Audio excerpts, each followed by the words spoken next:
M2286206116. Saya adalah mahasiswi Unit M PGSD Universitas Muslim. Nah, pada video kali ini saya akan menjelaskan alat peraga yang telah saya buat untuk memenuhi mata kuliah produk media science. Di sini saya menggunakan alat peraga berupa PPT atau PowerPoint. Di sini saya akan membahas tentang perubahan wujud benda. Nah, di sini ada perubahan wujud benda. Perubahan wujud benda adalah suatu peristiwa berubahnya bentuk benda menjadi bentuk lain. Perubahan wujud benda bisa terjadi ketika sebuah benda mengalami perubahan suhu. Hal itu seperti ketika benda dipanaskan atau didinginkan. Kemudian ada sifat-sifat benda. Pertama, ada benda bersifat padat. Yang kedua, ada benda bersifat cair. Dan yang ketiga, ada benda bersifat gas. Kemudian, benda bersifat padat. Suatu benda digolongkan sebagai benda padat jika mempunyai sifat-sifat sebagai berikut, yaitu bentuknya akan selalu tetap meski dipindah dari suatu wadah ke wadah lainnya. Yang kedua, volume tetap. Yang ketiga, ada memiliki massa. Kemudian, benda bersifat cair. Suatu benda digolongkan sebagai benda cair apabila memiliki sifat sebagai berikut. Yang pertama ada menempati ruang, kedua mempunyai massa, ketiga bentuknya berubah-ubah dan tidak tetap mengikuti bentuk wadah namun volumenya tetap. Yang keempat ada mengalir dari tempat yang tinggi ke tempat yang rendah. Kemudian ada benda bersifat gas. Suatu benda digolongkan sebagai benda gas jika mempunyai sifat-sifat sebagai berikut. Pertama, menempati ruang. Yang kedua, memiliki massa. Dan yang terakhir ada mempunyai tekanan. Kemudian, ada faktor-faktor yang mempengaruhi perubahan wujud benda. Pertama, ada faktor yaitu jumlah zat. Yang kedua, ada suhu. Yang ketiga, ada ukuran.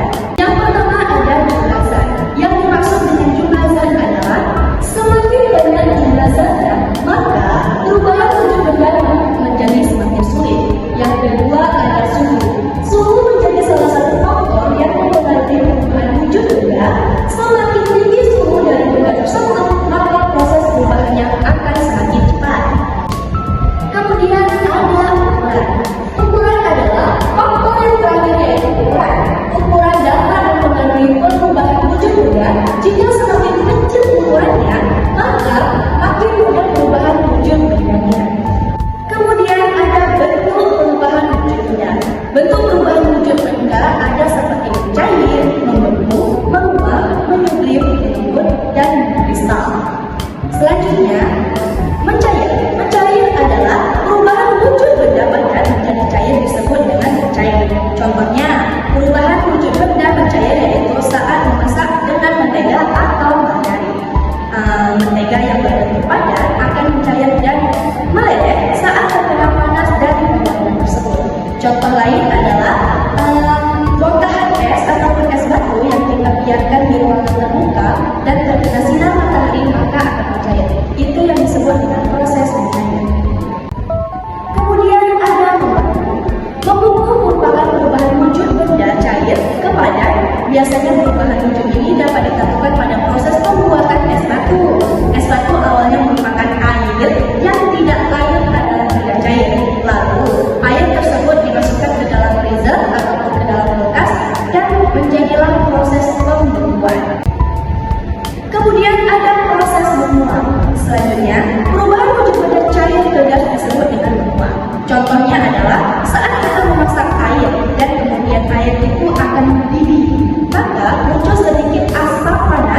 freezer ataupun yang terdapat di dalam kulkas. Mengkristal itu wujudnya seperti hampir sama dengan salju.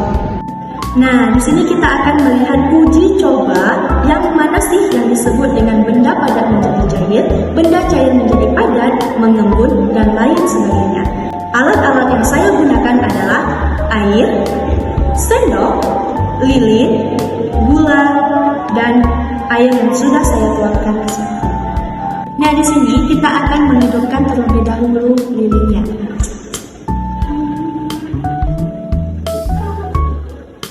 Nah, lilin ini adalah benda padat. Apabila makin lama kita biarkan, maka akan semakin mencair. Untuk membuktikannya, kita akan melakukan lilin yang sudah mempadat ini, kita panaskan. Lilin adalah benda padat yang apabila dipanaskan akan berubah menjadi cair. Nah, dari peristiwa ini, kita dapat melihat proses perubahan benda padat ke benda cair.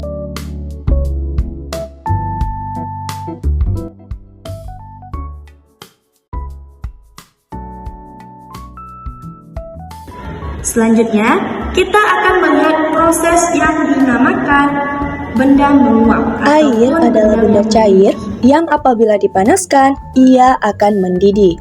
Nah, proses ini disebut dengan perubahan wujud benda menguap.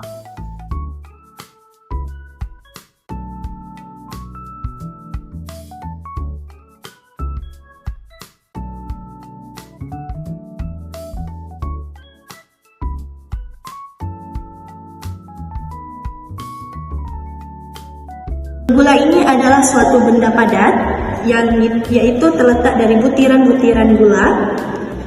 Kemudian gula adalah termasuk ke dalam benda padat yang apabila dipanaskan, ia akan meleleh. Proses ini disebut dengan perubahan wujud benda padat menjadi cair.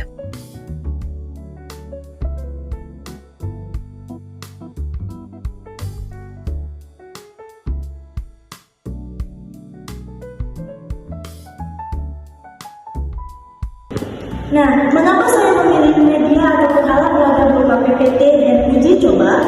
Di sini PPT itu bisa kita gunakan sebagai rangkuman untuk kita menjelaskan kepada siswa-siswa ataupun peserta didik kita. Nah, kalau kita menggunakan buku, maka akan sedikit lebih lama. Tetapi jika kita menggunakan alat peraga berupa PPT, kita dapat menjelaskan poin-poin penting kepada siswa-siswa kita agar siswa kita lebih memahami apa yang disebut dengan perubahan wujud benda tersebut. Nah, kita masuk ke dalam uji coba. Mengapa saya menggunakan uji coba? Agar siswa atau peserta didik dapat melihat langsung proses perubahan wujud benda dari padat ke cair, cair ke padat ke kristal, dan lain sebagainya. Sekian PPT dari saya. Terima kasih.